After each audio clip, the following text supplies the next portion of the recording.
ของแซ่บแล้วแต่ผู้มักครับมักไผมักมันแต่ละคนมักบ่คือกันมันก็คือความสุขที่คนเฮามีบ่ซ้ำกันนั่นล่ะครับบางคนมีความสุขที่ได้กินอาหารหรูๆแพงๆวิวหลักแสนหลักล้านแต่บางคนแค่ได้กินข้าวฝีมืออีพ่ออีแม่ได้กินข้าวน้ำทงน้ำนาแนวกินเก่าๆที่อีพ่ออีแม่พากิน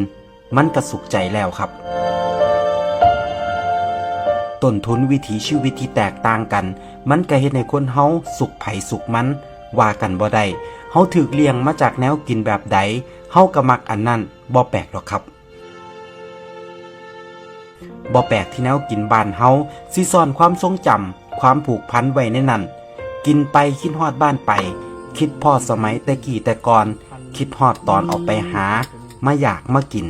เฮาเคยผูกพันกับแนวกินอันใดไปอยู่ไกลบ่ได้กินคือเก่าเฮาก็อยากหวนคืนกลับมากินมันอีก